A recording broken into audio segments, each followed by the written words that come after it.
Bienvenidos a una nueva entrevista en Neuron Energy Talks. El día de hoy tengo el privilegio de poder entrevistar a Armando Gómez, Head of LATAM de Excelio. Armando, ¿cómo estás? Muy bien, gracias Nasha. ¿Cómo estás tú?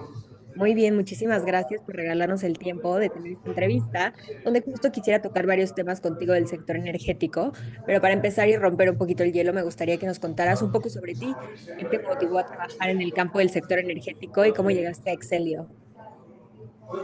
Claro que sí. Bueno, muchas gracias primero por la entrevista y el espacio con Neuron, y a ti por tu tiempo. Bueno, pues yo la verdad es que te diría que empecé en el sector energético muy temprano en mi carrera. Yo soy economista y como tal me gustan los sectores que tienen un impacto macro, ¿no? Y sin duda la energía está en el centro de la economía, diría yo. Por ahí de 2009, te diría, yo estaba trabajando en una consultora y bueno, pues la crisis de ese entonces financiera estuvo bastante fuerte, estaba muy lento los negocios y decidí que iba a aprovechar para probar suerte trabajando en la Comisión Federal de Electricidad. Entonces trabajé en el área de modernización y bueno, tuve una experiencia más o menos, te diría, buena, pero con algunas claroscuros, ¿no?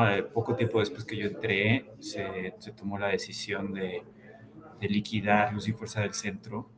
Y bueno, pues los tiempos que vinieron después de eso dentro de CFE fueron muy complicados, tenían que absorber una buena parte bueno, más bien la totalidad de la operación de la zona metropolitana y, y bueno, eso no era ninguna tarea sencilla. Y luego encima, si tú recuerdas, había pues muchos movimientos, protestas, reclamaciones de los empleados de Luz y Fuerza. Y bueno, me tocó varias veces ahí participar o ser parte no voluntaria de los secuestros del edificio de reforma, de CFE y demás, ¿no? Entonces, bueno, eran tiempos complicados para realmente un área como modernización que no estaba directamente involucrada en la operación. Entonces, en algún punto decidí que era buen momento para ir a estudiar un posgrado en el extranjero. Y bueno, cuando regresé, estuve trabajando nuevamente en consultoría de negocios, sobre todo en las áreas de gestión de las empresas, consultoría estratégica. Y ahí, bueno, pues tuve la oportunidad de trabajar otra vez con CFE, esta vez era mi cliente, también con Pemex, también con otras compañías similares en otros países, bastante alrededor de Latinoamérica, pero también en Asia y en Europa. Y bueno, pues eso me abrió un poquito el panorama de lo que es el sector de petróleo, gas y también de electricidad. Eh, Ese panorama se vuelve un poquito más completo, ¿no? Porque alcancé a ver los dos lados y la interrelación que tienen entre sí. Y bueno, pues ese mapa mental, digamos, me permitió en algún momento dado pues seguir teniendo más y más clientes de este tipo en este sector, hasta que en algún punto llegó Excelio.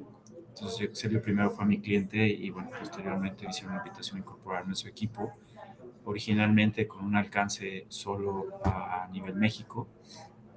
Esto ya estamos hablando de 2020, ¿no? Principios de 2020, donde pues comienza, por un lado, la pandemia, ¿no? Que todo el mundo nos agarró por sorpresa, pero por otro lado, pues muchas de las iniciativas de parte del gobierno por restringir la actividad en el sector, en la inversión privada, particularmente renovable. Pues para mí fue una gran oportunidad porque Excelio venía con una empresa que tenía experiencia en renovables, particularmente en solar, desde hace algunos años en ese momento. Y bueno, traía en ese entonces detrás pues dos inversionistas del más alto calibre, que era KKR y Brookfield. Y bueno, pues era una oportunidad para mí porque la parte renovable, contrario a lo que yo venía experimentando en el pasado, pues era algo que tenía una proyección pues, sumamente interesante para los siguientes 10, 20, 30 años y más, ¿no? Entonces, pues decidí incorporarme. La verdad es que tuve bastante buena experiencia, o he tenido bastante buena experiencia en Excelio. Amplié el alcance, ¿no? Pasé de ser México a Latam y eso, pues, en realidad responde a un poco la la lentitud con la que las cosas se han estado moviendo aquí en México durante los últimos 2, 3 años, ¿no? Entonces, bueno, pues Excelio tenía planes para inversión en este lado del mundo y había que encontrar un destino. Y por eso es que terminé, bueno, redirigiendo algunos de los recursos que teníamos ya en México en mi propio tiempo y foco a mercados como el chileno, en su momento el de Colombia, Brasil, obviamente, y bueno, por ahí algún activo que tenemos en Honduras y por ahí, no mucho más. Y eso fue realmente la evolución. Eh, Realmente es un sector bastante dinámico y es una empresa bastante experiencia, entonces es bueno, es una buena combinación, ¿no? En términos de una carrera profesional. Y justo, Armando, me gustaría que profundizáramos un poquito más en cuáles son los servicios que ofrece Excelio en México. Sí, mira, de forma muy resumida te diría que Excelio se encarga de desarrollar proyectos renovables, en particular de tecnología fotovoltaica, eh, que suelen venir acompañados de activos de almacenamiento, ¿no? De baterías, sistemas de almacenamiento. Eh, y bueno, yo te diría, participamos a todo lo largo desde la concepción, originación de un proyecto, ¿no? Desde el primer momento en escoger la locación, etcétera, hasta el momento en que están las plantas en operación. Incluso normalmente somos partes, generamos un portafolio de activos en operación. Eh, y bueno, en medio de todo eso, pues vienen varias cosas, ¿no? Hay que encontrar, hay que desarrollar los permisos, hay que desarrollar las opciones de los proyectos. Sobre todo se trata de gestionar riesgos, ¿no? Entonces nosotros nos encargamos de ir gestionando los riesgos, primero en una etapa de desarrollo, después en una etapa de construcción, posteriormente en una etapa de operación y el objetivo es que para cuando lleguemos a decidir si queremos realmente invertir en un proyecto o no, hayamos controlado o al menos mitigado la mayoría de esos riesgos. Eso es en esencia lo que hacemos. Ahora, te diría, ¿por qué la concentración en fotovoltaica? Bueno, nosotros siempre reconocemos la importancia y la necesidad, más bien diría, de impulsar todas las tecnologías renovables posibles, ¿no? Incluso algunas que no son renovables, que pueden considerarse de transición, el tema del gas natural, etcétera, son necesarias, ¿no? Eso es un hecho. Eh, pero los objetivos que tenemos, tanto a nivel global como a nivel cada uno de los países, nos obliga a empujar todas. Ahora, pensamos que la que tiene una mayor proyección hacia adelante es la fotovoltaica, precisamente por un tema de economía, el costo al que podemos llegar a entregar energía es cada vez más competitivo, pero también es un tema de velocidad. Y yo creo que de repente se nos olvida un poco la prisa que tenemos o la urgencia que tenemos por aumentar nuestra capacidad de generación renovable y en ese sentido, pues enfocarse en una sola tecnología en la que crees que es la que va a jugar un papel preponderante, pues es un tema de estrategia, ¿no? Para nosotros. Y justo con lo que mencionas de la transición energética, me gustaría preguntarte, en el contexto actual de México, ¿cómo valoras el impacto de las energías limpias, especialmente la energía fotovoltaica, en la matriz energética del país y su papel en la reducción de emisiones de carbono? Ok. A ver, o sea, el impacto en México te diría que es realmente incipiente, ¿no? O sea, realmente la participación que tiene la generación solar, perdón, tanto a nivel centralizada como a nivel distribuida, es mucho menor del que podría tener. Si no mal recuerdo, la estadística es que el 85% del territorio en México es susceptible o es calificable para tener generación solar. Entonces, bueno, pues eso es un diferenciador importante, ¿no? No en todos lados está así.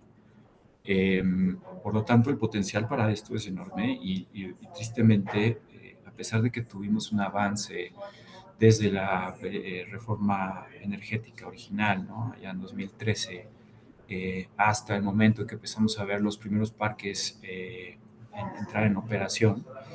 El avance era muy bueno, pues después decidimos ralentizarlo, ¿no? Decidimos en conjunto, lo digo, pero realmente no me incluyo, me refiero al país en general.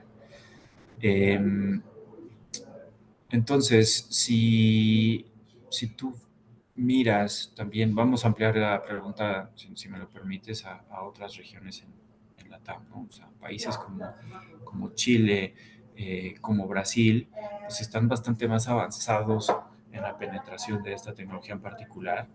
Eh, en, de hecho, o sea, si tomas los principales mercados, te diría que la región de la TAM es una que tiene una buena participación de tecnologías renovables, en buena parte impulsada por la hidro, sobre todo en Brasil, en países como Colombia, pero también en Chile, por ejemplo, es un mercado donde se ha penetrado bastante y a costa de fósiles. Entonces, comparas y contrastas la experiencia de esos países con México y definitivamente te das cuenta que hay un rezago, ¿no? Eh, el impacto además pues es bien importante porque en matrices como la nuestra o como la chilena, cuando no estás generando con tecnologías renovables, estás generando con carbón, con combustóleo, en nuestro caso. Es verdad que la tecnología que margina aquí la preponderante es el gas, ¿no? Y eso es un avance hace no mucho tiempo. Pero la realidad es que terminamos en una situación, ¿no? En estas relaciones que hay con el sector de petróleo y gas, con cifras récord. Ayer estaba leyendo que estamos volviendo a romper el récord de generación de combustible. El combustible es de lo peor, ¿no? Aún si lo usas para generar electricidad o no, que después no tienes que hacer con él. Entonces, el impacto se vuelve doble, ¿no? No solo estás eh, generando con combustibles fósiles, sino que estás generando con los peores combustibles fósiles en términos de emisiones. Entonces, digo, yo te diría que eh, las tecnologías renovables, en particular la solar, se puede decir de forma hasta cierto punto categórica que es una condición necesaria, no suficiente, pero necesaria para conseguir o para siquiera estar cerca de conseguir los objetivos que tenemos planteados en términos de reducción de emisiones en todos los países de esta región y te diría que en el mundo. Entonces, de nuevo al punto, ¿no? La velocidad de ejecución hace que sea súper importante esta tecnología y por ende, vaya, no es que esté libre de retos ni complicaciones, si quieres podemos después tocar eso, pero definitivamente es un impacto, es una oportunidad perdida, te diría yo, a lo que llevamos en los últimos años aquí. Claro, y más con los datos duros que nos ayudaste a visibilizar que más del 85% o alrededor del 85% del territorio mexicano es apto para tener energía fotovoltaica por los niveles de radiación que tiene el país. Entonces, si podemos aprovechar estas energías y dar paso un poco más acelerado hacia la transición energética y este camino de la descarbonización, pues qué mejor que hacerlo. Y justo Armando, mi siguiente pregunta es, ¿cuáles consideras que son los principales desafíos que enfrenta el desarrollo de energía renovable en América Latina y cómo Excelio está abordando estos desafíos? Bueno, pues o sea, son varios, ¿no? Los retos son bastante importantes. Te diría, a ver, yo creo que común a otros lugares del mundo, el desarrollo de la infraestructura para transportar y distribuir, y ahora déjame agregarle almacenar energía eléctrica, es un reto. Eh, no estamos logrando invertir a la velocidad que necesitamos para poder asegurar que estamos aprovechando pues, todo este potencial que hablábamos de generación renovable. Ese está hasta arriba de mi mente, pero hay otros también. O sea, y depende un poco de qué mercado te fijes, porque tienen todos claramente o naturalmente una etapa de maduración distinta. Pero uno que te mencionaría son los precios, ¿no? Los precios de la energía. Y esto es un reto para la industria, pero no es un problema. Déjame aclararlo y me explico. Es un reto para la industria porque nosotros tenemos que generar tal eficiencia en nuestro negocio tanto en el momento de comprar los equipos que necesitamos, ¿no? Para la generación yo creo que comúnmente sabido que el negocio de generación de electricidad es intensivo en capital, porque necesitamos comprar equipos, porque necesitamos grandes extensiones de tierra y si bien la operación no es tan compleja como podrían ser análogos de generación fósil, eh, pues sí que llegan a fallar los equipos, sí que llega a haber problemas en las plantas y bueno, pues además nos tenemos que importar en su gran mayoría y bueno, eso genera costos y además distorsiones, ¿no? Entonces, desde el momento en que compras y que presupuestas y que negocias todos los equipos, eh, hasta el momento en que operas y tienes al equipo que opera, al equipo que hace la seguridad, al equipo que monitorea los resultados, al equipo que interactúa con el operador de la red, y tu velocidad para asegurar que tu planta está disponible, pues más del 99% del tiempo para aprovechar las horas de sol que hay, y que tu desempeño es el que es, pues, tienes que asegurar que todos estos componentes sean lo más eficiente posible para asegurarte un margen y poder ser el que ofrece o la tecnología que ofrece el costo de energía más barato. Entonces, para ese indicador, pues habrás escuchado, se utiliza mucho es una estimación que es el costo nivelado de energía, que permite precisamente hacer eso, ¿no? O sea, incorporar a lo largo de todo el tiempo de vida de un activo los diferentes altibajos, voy a decir, de gastos que representan un costo y que tienen que reflejarse en el precio de venta de energía para poder hacer esto viable, ¿no? Y si no es viable económicamente, pues nadie lo va a hacer. Entonces hay que generar un retorno y eso implica que es un reto en la medida en que sea suficientemente eficiente para alcanzar los precios de mercado. ¿Por qué digo que es algo bueno? Bueno, porque en principio si nosotros entregamos los costos de energía relativamente bajos, ¿no? Con esta eficiencia que te comento, entonces eso se debería poder trasladar al cliente final, al consumidor final. No sucede en todas las industrias por la forma en la que, perdón, en todos los mercados por la forma en la que están estructurados. Desgraciadamente el mix, digamos, de generación que termina siendo producto de todo el parque de generación, por lo menos en México, eh, no termina siendo un factor para que el consumidor vea un recibo más barato. ¿Por qué? Pues porque en medio está toda la CFE y el control y la administración que tiene que hacer, tiene que pasar por todos los sectores o todas las etapas de la cadena de valor que van agregando ineficiencias y que terminan generando un costo mayor, ¿no? Afortunadamente, hasta ahorita México se da el lujo de aportar subsidios para que la energía no nos cueste, pero en realidad nos debería costar bastante cara.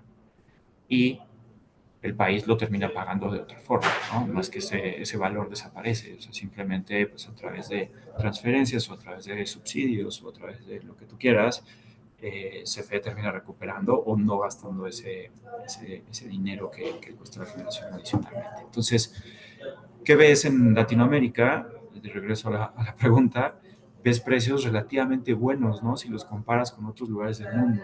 Y buenos, pues o sea, me refiero a bajos, pero para nosotros es un reto poder hacer que nuestros casos de negocio funcionen. Entonces, tenemos que ser muy buenos para mantener los costos al mínimo posible y en algunos casos hay cosas que están fuera de nuestro alcance, ¿no? O sea, sí que podemos controlar muchos de los gastos, pero hay otros que no, ¿no? O sea, si de pronto, sobre todo si tienes almacenamiento en litio, ¿no? Es un componente clave para las baterías, o el acero para las estructuras que cargan los paneles, eh, o bueno, pues los componentes, ¿no? El silicio y toda la derivada de esa cadena, pues tienen vaivenes de precios y de pronto ni siquiera es posible aprobar proyectos porque los casos de negocio no dan. Entonces ese es otro reto en la TAM. Claramente el asunto de regulación está también muy arriba en la lista, ¿no? O sea, empecé con infraestructura, seguí con Ujú. precios bastante bajos y sigo con regulación. Pues necesitamos simplificarlo. O sea, el tiempo que tardamos en desarrollar todos los permisos y licencias necesarios para poder iniciar la construcción de un proyecto de generación es demasiado. No debería ser. Yo no propongo saltarnos ningún paso, yo creo que todos son importantes, pero sí que tendríamos que tener una estructura regulatoria que fuera capaz de hacer el análisis y, y no solo caso por caso, ¿no? O sea, de tener un modelo, ¿no? Un modelo energético, una guía que tienen que seguir para cumplir con los objetivos más macro, ¿no? Más generales de lo que es el sector energético, que dicho sea de paso los mencionamos, ¿no? O sea, que la energía sea suficiente, que sea barata y que sea renovable. Entonces, con eso en mente, debería ser más rápido para un operador de red, por ejemplo, que si alguien le mete una aplicación para hacer una interconexión, pues conteste, ¿no? Oye, esto no va de acuerdo a lo que se tenía planeado. Pues el problema es que, o sea, no es nada más de regulación en términos de reglas, sino también es regulación en términos de planeación. Por ejemplo, ¿quién hace esa función hoy en día en México? Y luego cuando se hace, pues quién la ejecuta, ¿no? Y con qué transparencia, quién se entera, quién participa de esa definición del modelo y de las estrategias. Entonces, eso hace muy complejo, retrasa y tristemente yo te diría que, bueno, ya lo dije, la velocidad es un tema muy importante porque no estamos llegando a los objetivos de reducción de emisiones a nivel global y a nivel país tampoco, ¿no? Ni en México, eh, ni en Chile, ni en Brasil podría defenderse un poco más. Entonces, yo creo que esos son los principales retos de la región y como este que describí regulatorio aplica también para Chile y aplica también para Brasil. Honduras ni se diga. Entonces hay espacio para simplificar, hay espacio para mejorar las capacidades de los reguladores y de los participantes en toda la cadena de valor. Y bueno, yo creo que todos nos beneficiaríamos de eso. Justo, y que los actores, tanto privados como públicos, estén en la misma página para darle velocidad, que es lo que comentas. Eh, Me gustó mucho lo que dijiste de las regulaciones, que no se requiere a lo mejor saltarse ningún paso. Creemos que los pasos son buenos, simplemente el modo o la velocidad en la que estos pasos o estas regulaciones se están aprobando.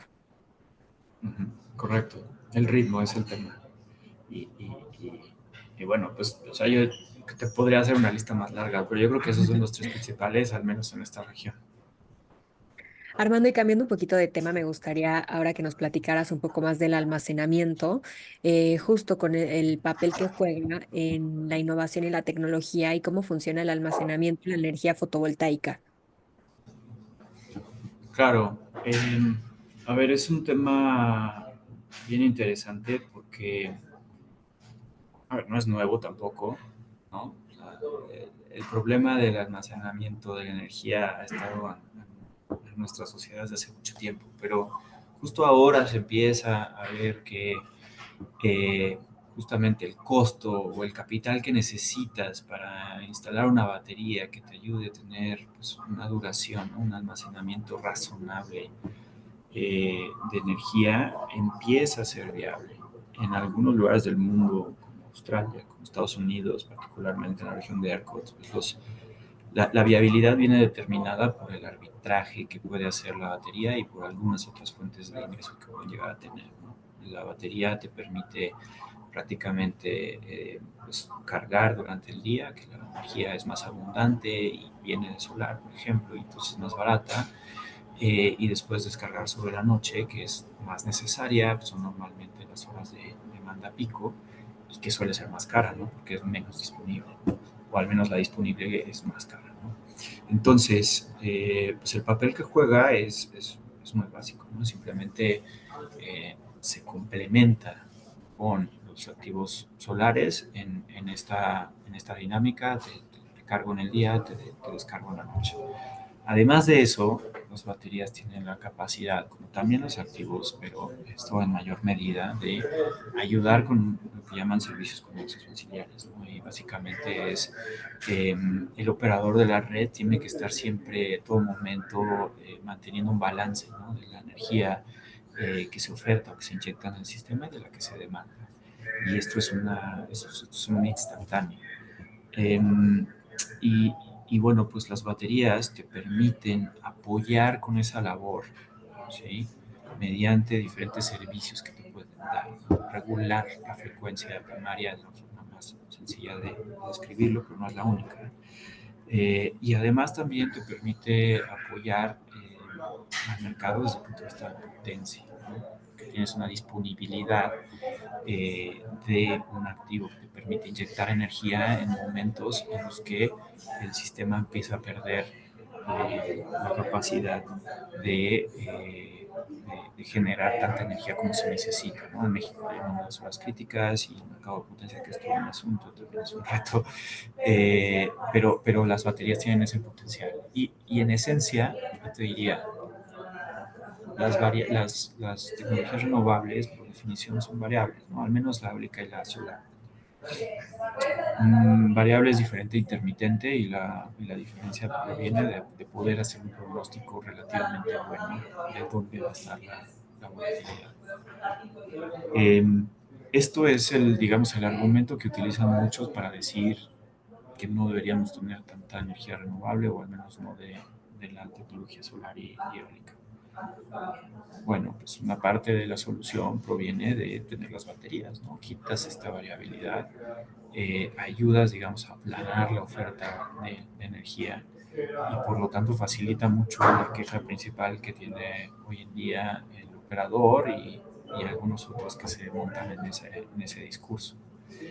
Eh, entonces te das cuenta que, bueno, si nosotros nos ponemos de acuerdo y logramos meter almacenamiento en los lugares estratégicos donde más hace falta, pues vas a tener negocios que son viables para aquel que se atreve y que toma el riesgo de invertir, pero también vas a tener beneficios a nivel red para todos, ¿no? No nada más para el que vende la energía en la noche. Eh, entonces, pues es simbiótica la relación. Es verdad que hace falta todavía mucha innovación y mucho desarrollo. Hay diferentes configuraciones de baterías, hay diferentes químicas que componen las baterías y por lo tanto ahorita todavía es una carrera, digamos, de maduración de las tecnologías para la cual de ellas es la mejor, ¿no? O la más eficiente, sobre todo para este propósito. Yo lo que creo es que la parte de litio sí que tiene ventaja, pero no necesariamente va a ser la que se va a quedar, sobre todo conforme vas incrementando la duración a la que estás aspirando llegar a tener en la batería, ¿no? Y bueno, pues en eso está una buena parte del sector y una buena parte de la inversión. Excelio mismo ha estado muy activo con temas de almacenamiento. Hace no mucho se anunció la compra, que todavía no se termina de cerrar, pues se anunció la compra de una compañía que solo se dedica a desarrollar proyectos de baterías solar, ¿no? Ni siquiera con planta, sino standalone, como le dicen, eh, en Alemania.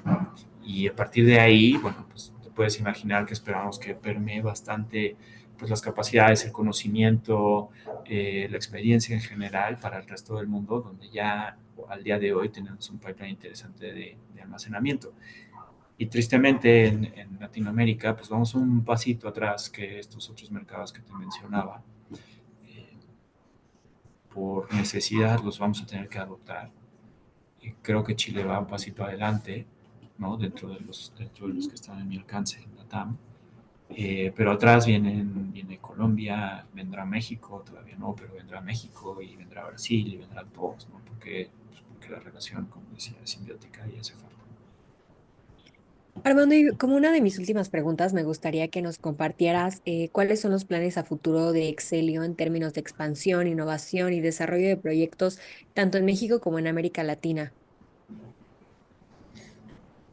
Claro, bueno, a ver, los planes siempre han sido, o se han mantenido como mantener a Latam en una región, perdón, mantener a Latam como una región importante para la compañía.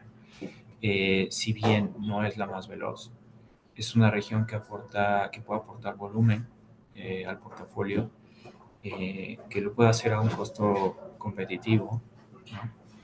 Y simplemente pues, las empresas como Excelio, que son globales, no se pueden dar el lujo de no tener una diversificación de sus inversiones.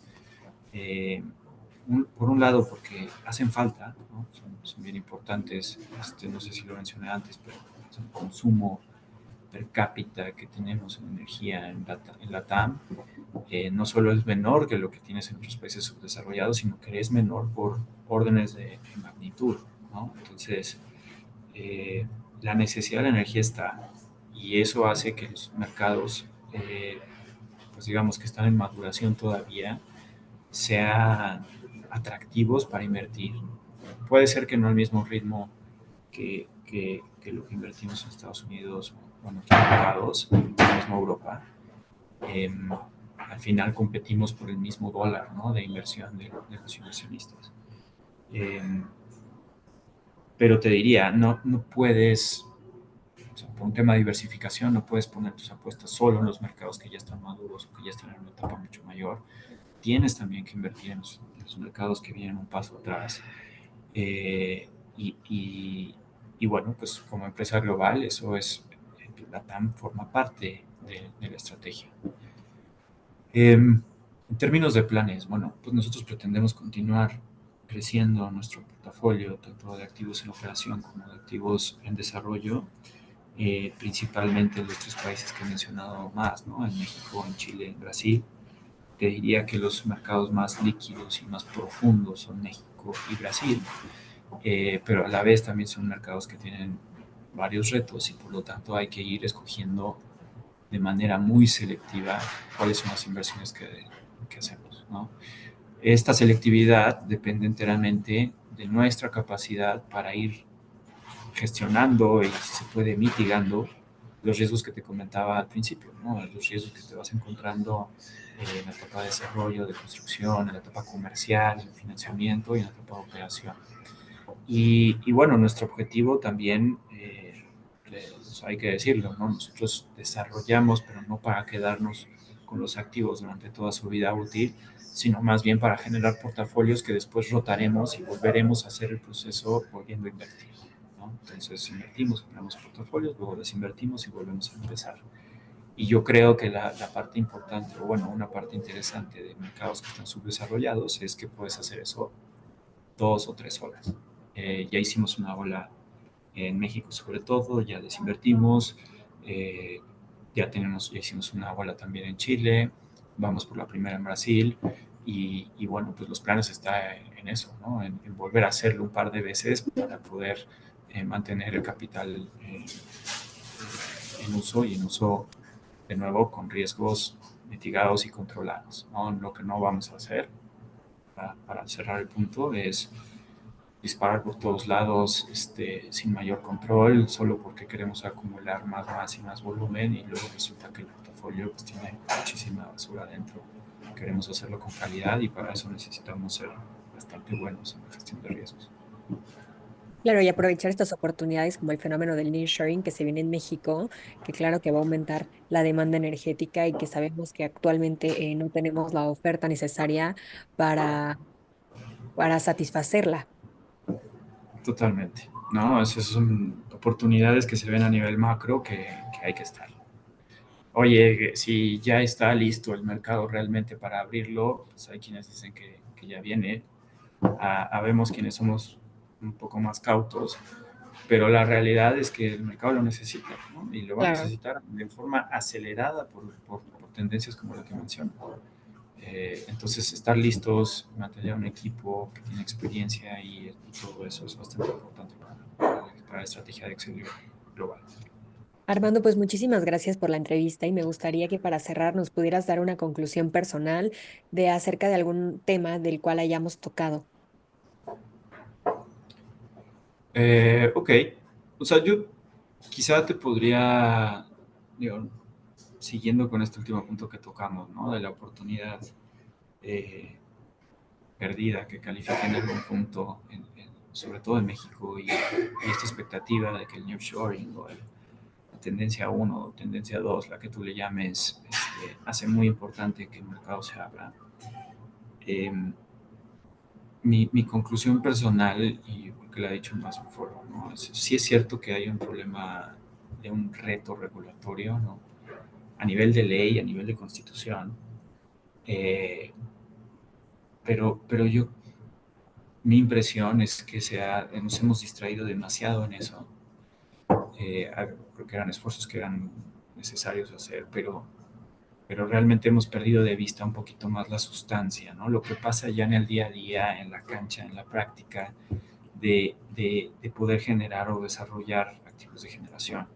Y la realidad es que las cosas han estado paradas, no porque haya cambiado la ley, el marco regulatorio está y se defendió y se mantiene. Eh, es bastante completo, ¿no? Faltan cosas, ¿no? Por ejemplo, la regulación de las baterías, pero el problema no es el marco regulatorio per se, ¿no? El problema es que en la implementación del mismo es donde se traban las cosas, donde se detienen, donde no hay transparencia, no hay visibilidad y se genera esa incertidumbre que nos tiene a todos aquí parados. Entonces, o sea, yo siempre trato de impulsar esta noción, ¿no? De que no nos tenemos que distraer tanto por él. Vaya, sí hay que defenderlo, pero no es lo único que hay que estar pensando. Lo que hay que estar pensando es la implementación de ese marco regulatorio. Si tú volteas a ver los objetivos que tenemos, estamos lejos. Vamos a llegar a este ritmo. Por lo tanto, o bajamos los objetivos y somos realistas, cosa que sería, yo creo, un problema no solo a nivel interno, sino a nivel global. Eh, o encontramos la forma de acelerar.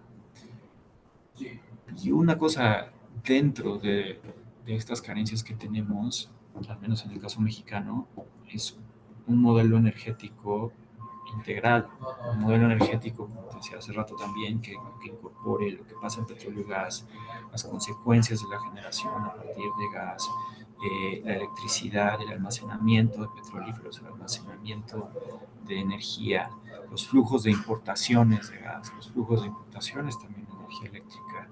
Eh, Todo esto debería estar, digamos, enmarcado en un modelo energético que México pretende seguir. ¿Por qué es específico de México? Pues se tiene que adaptar a su realidad, ¿no? Nosotros tenemos lo que tenemos en términos de recursos naturales, tenemos suerte en ese sentido, pero pues también a veces ha jugado en nuestra contra como una especie de maldición, ¿no? Que le llaman el Dutch disease, en donde quizás lo tenemos tan a la mano que no somos capaces de pensar más allá en las cosas que necesitamos para irle agregando valor a nuestras cadenas de suministro, a nuestras cadenas productivas. Entonces, sin ese modelo, sin esa visión integral, es bien difícil que logramos resolver los retos que tenemos enfrente en este sector. Y, y hoy en día esa planeación, ¿no? Está regulada, que la tiene que hacer CENER, que tiene que participar, hay algunos documentos por ahí que se utilizan y demás. O sea, sí hay guías, pero lo que no hay es alguien diciendo, bueno, esto es lo que queremos hacer, incluyendo, por cierto, a Pemex, SFE, con papeles muy relevantes. Nadie dice que no tienen cabida en este país o en este sector, pero también en conjunto con la inversión privada. Y una vez que existía ese rumbo, pues todos jalamos al mismo lugar, ¿no? O sea, todos trabajamos para seguir y conseguir esos objetivos de manera coordinada, de manera eh, eh, pues, conjunta, diría yo. Suena un poco utópico ambicioso, pero definitivamente el día de hoy no tenemos la planeación que necesitamos. Entonces, nada más para cerrar, te diría, sí es importante defender el marco jurídico, más importante ver cómo se termina implementando ese marco jurídico y si queremos realmente encontrar solución para los problemas y los retos que cada uno de los actores está tratando de resolver, hay que sentarse a diseñar un modelo energético integral con una visión de corto, mediano y largo plazo que funcione para todos, ¿no? Claro, y como mencionas, con todos los actores en la misma página, que me parece que es lo más importante. Pues Armando, muchísimas gracias por la entrevista. Si alguno de nuestros directores o las personas que nos están escuchando les interesaría contactar a Excelio para sus servicios, ¿dónde lo podrían hacer? Claro, a ver, pues te puedo dejar mi contacto, a mí me pueden encontrar en LinkedIn, la página web de la La compañía es x-helio.com. A partir de ahí pueden aterrizar en un landing page que es el de esta región y ahí vienen todos los datos de contacto que puedan llegar a tener. Nosotros estamos en la oficina aquí en Polanco y bueno, yo estoy realmente viajando de país en país, pero con mucho gusto nos encanta colaborar, ¿no? Con otros jugadores del sector, también colaborar con proveedores y con clientes. Entonces, totalmente abiertos a cualquier conversación. Perfecto, pues muchísimas gracias Armando y muchísimas gracias también a todas las personas que nos visualizaron o escucharon en esta entrevista con Armando Gómez, Head of LATAM de Excelio. Hasta luego. Gracias, hasta luego.